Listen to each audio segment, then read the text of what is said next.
다 같이 사도신경으로 우리의 신앙을 고백하겠습니다. 전능하사 천지를 만드신 하나님 아버지를 내가 믿사오며 그 외아들 우리 주 예수 그리스도를 믿사오니 이는 성령으로 잉태하사 동정녀 마리아에게 나시고 본디오 빌라도에게 고난을 받으사 십자가에 못 박혀 죽으시고 장사한 지 사흘 만에 죽은 자 가운데서 다시 살아나시며 하늘에 오르사 전능하신 하나님 우편에 앉아 계시다가 저리로서 산자와 죽은 자를 심판하러 오시리라. 성령을 믿사오며 거룩한 공회와 성도가 서로 교통하는 것과 죄를 사하여 주시는 것과 몸이 다시 사는 것과 영원히 사는 것을 믿사옵나이다. 아멘. 함께 388장 찬송가 388장입니다.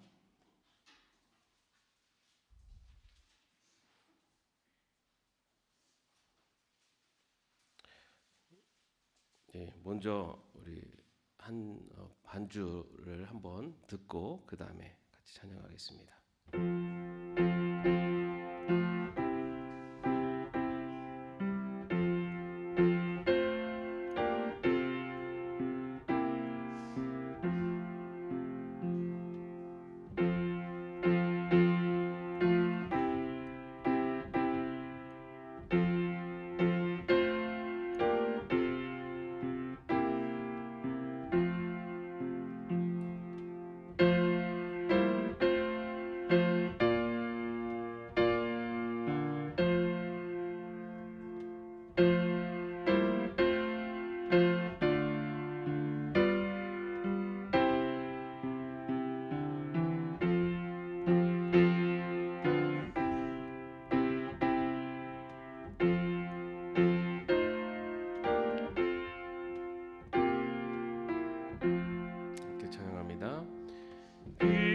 비바람이 칠 때와 물결 높이 일 때에 사랑 많은 우리 주 나를 품어주소서.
주심 힘니다.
생명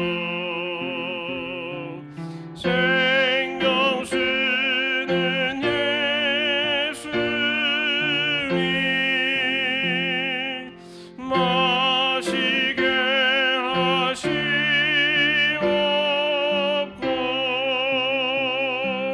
샘물처럼 내 맘에 솟아나게 하소서. 아멘.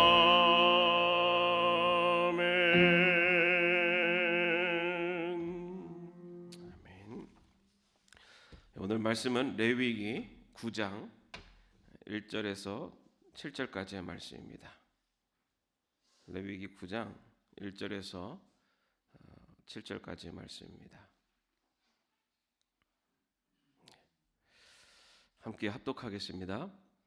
여덟째 되는 날에 모세는 아론과 그의 아들들과 이스라엘의 장로들을 불렀다. 모세가 아론에게 말하였다. 속죄제물로 바칠 송아지 한 마리와 번제물로 바칠 순양 한 마리를 흠없는 것으로 주님 앞으로 가져오십시오. 그리고 이스라엘 자손에게 말하여 속죄제물로 바칠 순염소와 번제물로 바칠 1년 된 송아지와 어린 양을 각각 흠이 없는 것으로 한 마리씩 가져오게 하고 또 화목제물로 바칠 수소와 순양을 주님 앞으로 끌어오게 하고 기름에 반죽하여 만든 곡식제물을 가져오게 하십시오. 그리고 주님께서 오늘 그들에게 나타나실 것이라고 이르십시오. 이스라엘 자손은 모세가 가져오라고 명령한 것들을 회막 앞으로 가져왔다. 온 회중이 주님 앞에 가까이 와서 서니 모세가 그들에게 말하였다. 이것은 주님께서 당신들더러 하라고 명하신 것입니다. 주님의 영광이 당신들에게 나타날 것입니다. 그런 다음에 모세는 아론에게 일렀다. 형님은 제단으로 가까이 가셔서 형님과 백성의 죄를 속하도록 속죄제물과 번제물을 바치시기 바랍니다. 백성이 드리는 제물을 바쳐서 그들의 죄도 속하여 주시기 바랍니다. 이것은 주님께서 명하신 것입니다. 아멘. 우리가 지금 레위기를 읽고 있습니다. 레위기 성경 통독을 하시면 알겠지만은 여러 가지 그 규정들, 조항들 그런 내용들이 있습니다. 그러나 오늘날 우리하고는 좀 현실적으로 잘 맞지 않는 내용들이다 보니 좀 생소한 부분도 없지 않아 있습니다. 오늘 우리가 읽은 말씀은 그 제사장의 속죄제에 대한 부분이기도 합니다. 그런데 우리가 분명히 알아야 될 것은 성경의 말씀을 나의 거울에 비추어서 이렇게 살펴보면은 모든 말씀이 또 나를 향한 말씀임을 우리는 깨달을 수가 있습니다. 소크라테스의 말 중에 너 자신을 알라라는 말이 있지 않습니까? 이게 아주 단순하지만 유명할 수 있는 것은 이 말씀이 모든 이들에게도 또 동일하게 적용이 되고 또 이것을 어떻게 바라보느냐에 따라서 그 영향력이 그리고 그것이 그 사람의 인생에 큰 영향을 끼치기 때문이기도 합니다. 우리가 내 자신이 누구인지를 분명히 알고 살아가는 것이 어떻게 살아가느냐를 결정지을 수가 있습니다. 왕의 마음을 갖고 살면 왕처럼 살 수가 있고 거지의 마음을 갖고 살면 거지로밖에 살 수가 없습니다. 여러분, 우리 믿음의 백성들은요,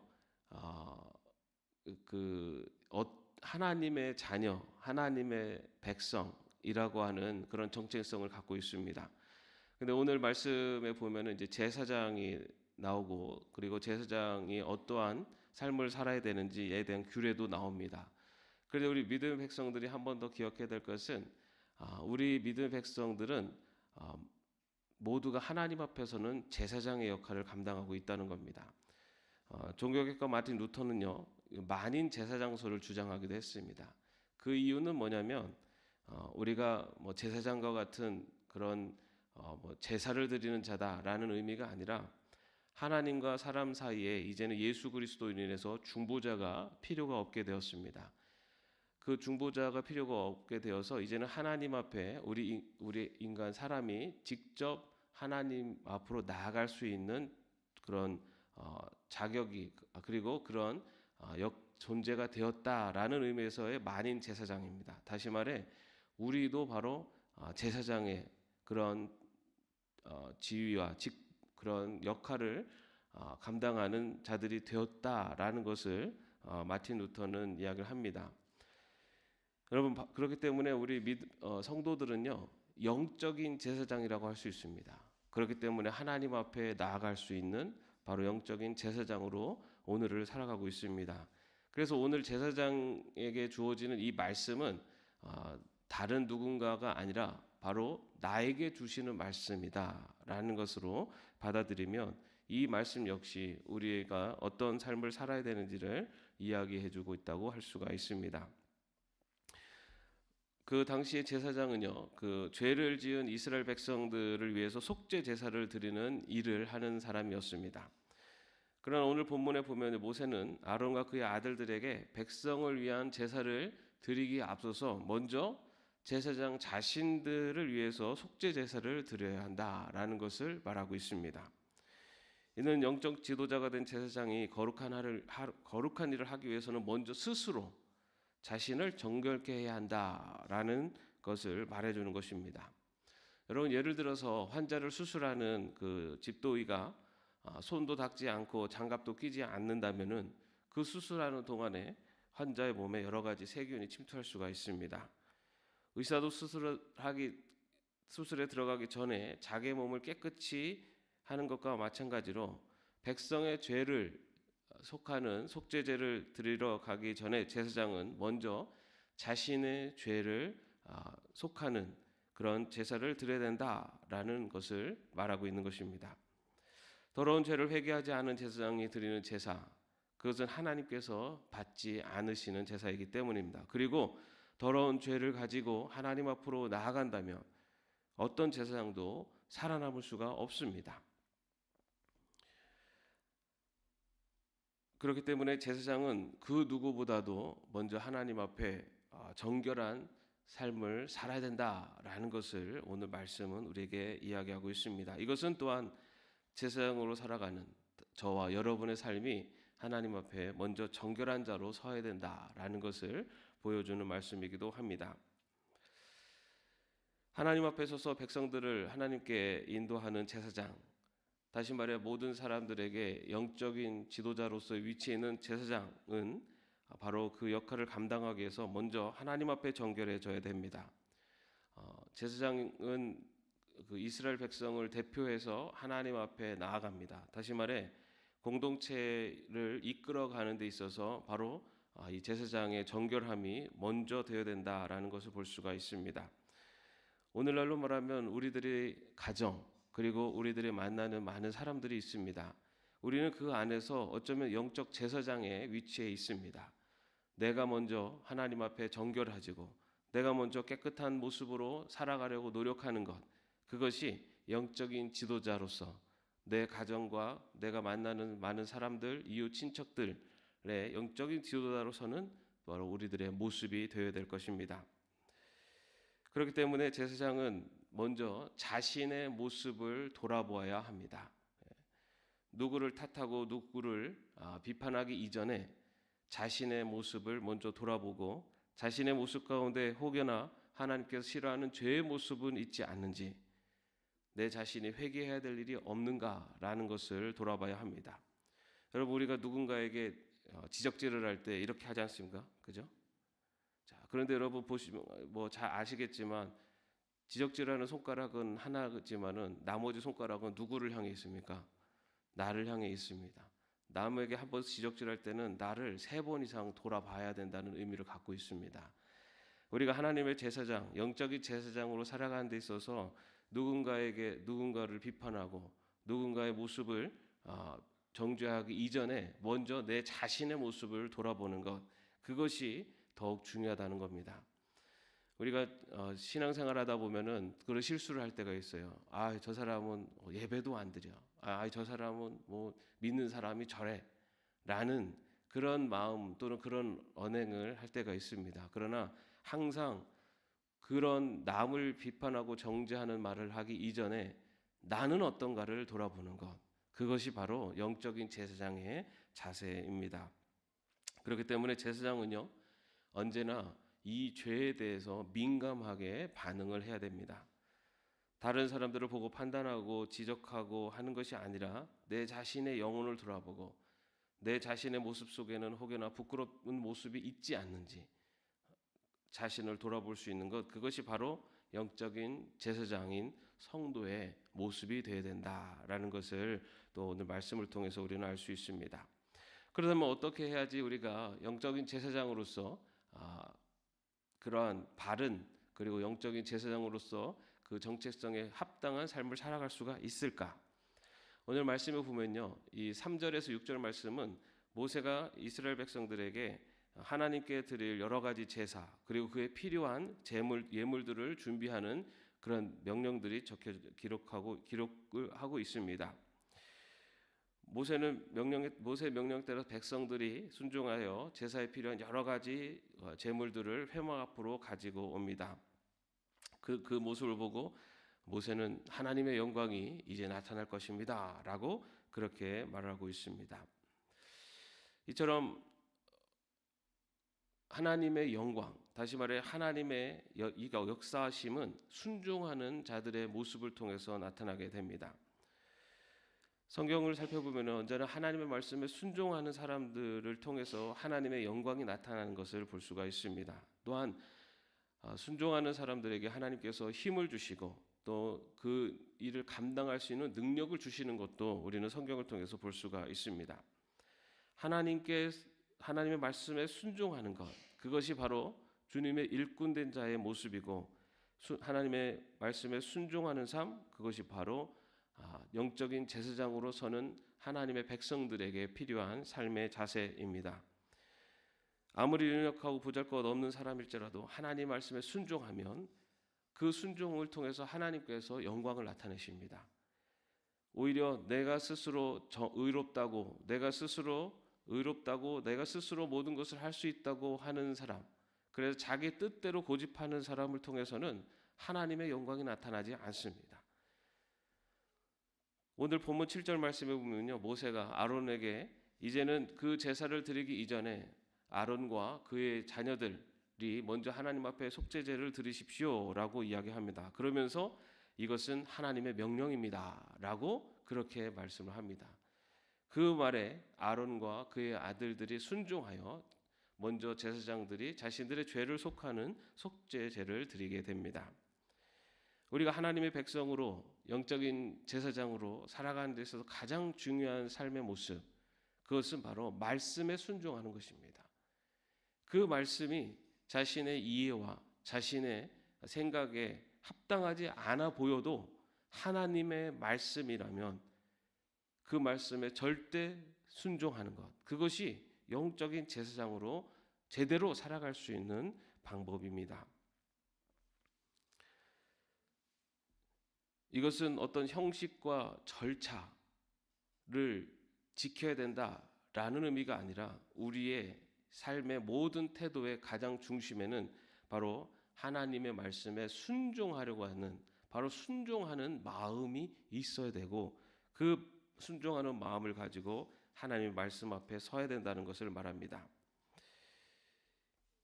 구약 성경에 보면요, 그 사울이 아말렉과 싸움을 갔습니다. 그때 하나님께서는 그 사울에게 어떤 전리품도 취하지 말고 진멸시켜라라고 그렇게 명령을 내립니다. 그런데 사울이 품질 좋은 소와 그런 양을 이렇게 남겨둡니다. 그리고 이것은 하나님께 제물로 드리기 위해서 남겼다라고 이야기를 합니다.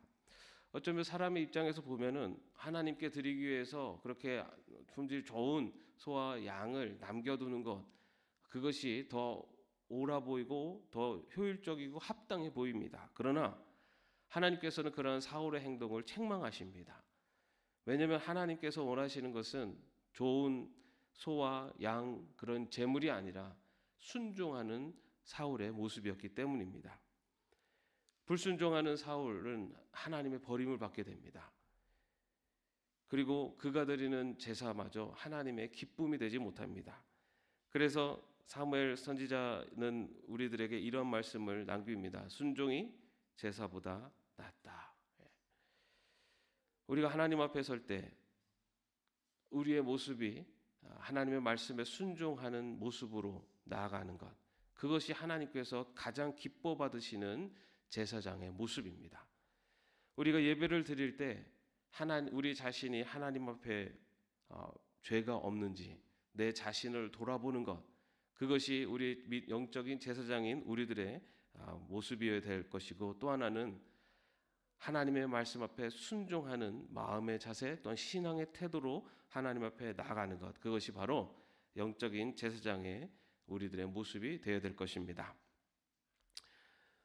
오늘도 하루를 살아가며 또 우리는 영적인 제사장으로 살아가야 됩니다.